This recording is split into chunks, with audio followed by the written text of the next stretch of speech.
Hello everyone, आज है 26 जनवरी और आज इस वीडियो में हम बात करेंगे अदानी पावर के बारे में।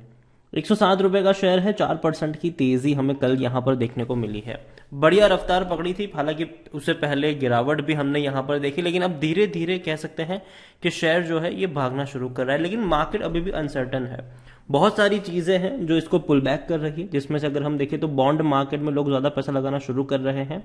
और दूसरी ओर अगर हम बात करें तो ओमिक्रॉन के बढ़ते जो केसेस है वो कहीं ना कहीं थोड़ी सी दिक्कत पहुंचा रहे हैं। लेकिन लेकिन अगर मार्केट टूटता है, ये मैं हमेशा कह रहा हूँ, मैं पिछले लंबे समय से कह रहा हूँ कि मार्केट टूटता है तो भैया खरीदारी की मौके हैं। फिर तब पैनिक नहीं करना चाहिए कि नहीं अब ये और टूटेगा तब जाके मैं खरीदूंगा। मार्केट टूटना शुरू हो गया मतलब थोड़ा थोड़ा पैसा जेब से निकालो और डालना शुरू करो। ये मेरा सिंपल लॉजिक है।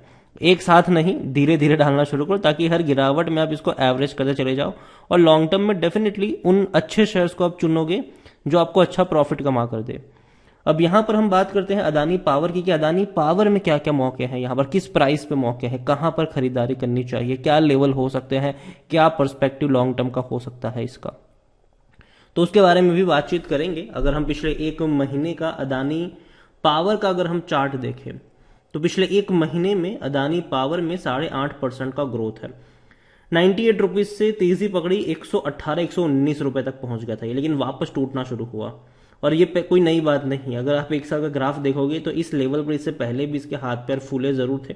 अगर हम यहां पर बात करें तो ये 120-124 रुपए तक गया था, वापस टूट के नीचे आया, वापस पहुंचने की कोशिश करी, वापस टूट के नीचे आया, वापस दौड़ना शुरू किया, वापस टूट के नीचे आया।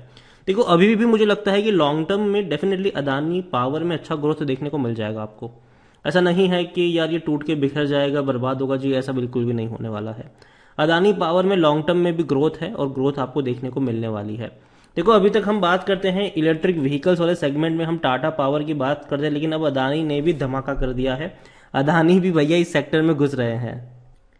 जैसे कि अभी ही कई सारी खबरें चली, जिसमें से एक ये भी है कि Adani group jump into electric vehicle space, और आने वाले समय में इनका प्लान है कि भैया टाटा, अशोक लेलैंड, ई ट्रक्स और बसेस जो कोचेस बनाने वाली कंपनी है उसको भैया बीट करने का।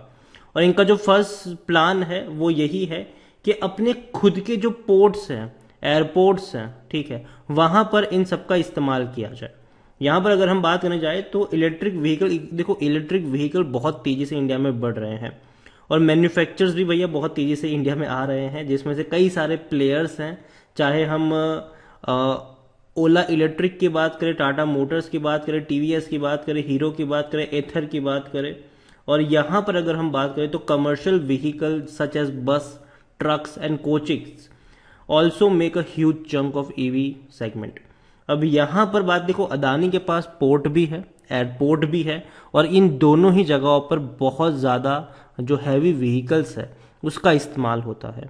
और सबसे पहले अदानी अगर ये बनाएंगे तो भैया सबसे पहले अपने ही पोर्ट और वगैरह पे इसको डिप्लॉय करने का काम करेंगे, जो मेरे हिसाब से बहुत बढ़िया होगा। और अगर अदानी ईवी वाले सेगमेंट में घुसते हैं तो ये इस खबर को आने में देर नहीं लगेगी कि भैया ये लोग इलेक्ट्रिक चार्जिंग स्टेशन भी सेटअप कर रहे हैं। और कई ये खबरें देखने को मिल भी रही है कि भैया अदानी ईवी वाले सेगमेंट में घुस भी रहा है और हर सेक्टर में अब अदानी घुस रहा है। अदानी विल्मर का भी भैया कल आईपीओ आने वाला है और काफी बड़ा आईपीओ है। अदानी विल्मर का नजर होनी चाहिए इस आईपीओ के ऊपर। और अदानी हर स्पेस में जा रहा है, हर स्पेस में, सीमेंट स्पेस में अदानी है, इंफ्रा स्पेस में अदानी है, ये भैया ईवी वाला बाकी रह गया था, यहां पर भी अभी घुसने वाले हैं। तो हर स्पेस में अदानी घुसने की कोशिश कर रहा है आने वाले दिनों में, और ये एक इनकी यूएसपी होगी आने वाले समय में। और अदानी देखो, एक ग्रुप अगर ग्रो करता है, मतलब अगर एक ग्रुप, अगर हम ये मानते हैं कि भैया ये कंपनियां ग्रो करें तो भैया वो भी चाहेंगे कि अपनी दूसरी कंपनियों को भी हम ग्रो करें। और अदानी पावर देखो लॉन्ग टर्म में ग्रोथ तो है इसकी, इससे हम इनकार नहीं कर सकते हैं। 90 लाख के आसपास का इसका वॉल्यूम्स देखने को मिल रहा है, लार्ज कैप शेयर है, 40,000 करोड़ से भी ज्यादा का इसका मार्केट कैप है। और यहां पर अगर हम बात करें अदानी पावर को लेकर तो बेचने की बात कोई नहीं कर रहा है, 100% लोग खरीदने की सलाह दे रहे हैं, 100% लोग। और मेरे हिसाब से मैंने पहले भी कहा था अदानी पावर में खरीदने की कोशिश करूंगा। देखो जब ये टूट रहा था ना, जब ये 100 रुपए के ऊपर निकल गया था, 120 के ऊपर निकला था सॉरी, तब मैंने कहा था कि मैं इससे बाहर हो रहा हूं, मुझे लगता है कि बहुत महंगा है, अब ये टूट सकता है। टूटना जब शुरू हुआ तब मैंने कहा था कि 75 के नीचे जाए खरीद लेना, और 73 तक गया भी था, मौके थे वहां पर। दोबारा तेजी पकड़ी और जब 100 रुपए के ऊपर निकला मैंने कहा था बेच के भाग जाओ यहाँ से। ठीक है, देखो अदानी में हमेशा मेरे जो पॉइंट है वो हमेशा चेंज होते रहे हैं और इस बात को मैं मानता भी हूँ। लेकिन एक चीज़ मैंने हमेशा कही कि लॉन्ग टर्म में इसको कुछ नहीं होने वाला है। लॉन्ग टर्म में ग्रोथ तो है ही है यहाँ पर, लेकिन शॉर्ट टर्म में ये थोड़ा बहुत चूहे बिल्ली वाला खेल चलने वाला है। जब भाग गया था 125 120 के आसपास पहुंचा, मैंने कहा था कि देखो अब प्रॉफिट बुकिंग आएगी, टूट जाएगा ये। टूट के 100 के आसपास मतलब 90 के आसपास पहुंचे, खरीद लेना। लेकिन 90 के आसपास नहीं गया था ये। बहुत अच्छी बात थी, कंपनी 90 से आसपास नहीं गया, इवन 95 रुपीज़ के आसपास पहुंचा, लेकिन वापस से बाउंस बैक कर गया था यहाँ से ये। और अब मुझे लगता है कि एक स्ट्रांग सपोर्ट बन चुका है इसका 100 रुपए के आसपास का। तो अगर वहां पर अगर आपको अदानी पावर मिलता है तो खरीदारी के मौके हैं। 100 रुपए का मुझे लगता है कि देखो लंबे समय से ये, अगर हम देखें तो इस रेंज को मैनेज कर रहा है, मेंटेन कर रहा है, टूटने की कोशिश नहीं कर रहा है। तो ये एक अच्छे संकेत है यहाँ पर कि टूट नहीं रहा है इस लेवल से, खुद को होल्ड कर रहा है, संभाले हुए हैं। तो 100 रुपए का जो लेवल है वो मुझे लगता है कि अब एक अच्छे सपोर्ट के तौर पर काम कर सकते हो यहाँ पर। वहां से आपको हर बार बाइंग देखने को मिल जाएगी अदानी पावर में। अदानी पावर की मैं बात करूं तो रेवेन्यू इनके धीरे धीरे इंक्रीज हुए जरूर है, लेकिन कोई उतना बड़ा जंप नहीं है इनके रेवेन्यू में। सेम चीज प्रॉफिट में अगर हम देखें तो लगातार कंपनी लॉस में थी। 2021 में बड़ा प्रॉफिट हुआ 1270 करोड़ का, लेकिन ये वन टाइम प्रॉफिट था। क्योंकि 2022 फाइनेंशियल ईयर की मैं बात करूं तो कंपनी को ने उतना बड़ा प्रॉफिट नहीं दिखाया है। दोनों ही क्वार्टर्स में अगर हम देखें तो कंपनी ने उतना बड़ा प्रॉफिट नहीं दिखाया था। यहां पर अगर हम बात करने जाए अदानी को लेकर, अदानी पावर को लेकर, तो खरीदारी करने का सही मौका है क्योंकि शेयर ओवरबॉट जोन में नहीं है। लेकिन अभी 107 रुपए का जो इसका प्राइस है थोड़ा सा महंगा है। रीजन कि इसका जो पी है वो 31 का है, जबकि सेक्टर पी 28 का है। तो अगर यहां से ये 100 रुपए के आसपास पहुंच जाएगा तो भैया ये सस्ता हो जाएगा, ये मेरा मानना है यहाँ पर। और अभी भी एक दिक्कत यह है कि भैया प्रमोटर की बहुत सारी होल्डिंग गिरवी पड़ी है। ये एक नेगेटिव फैक्टर है अदानी का, अदानी पावर का, कि प्रमोटर की बहुत ज्यादा होल्डिंग गिरवी है।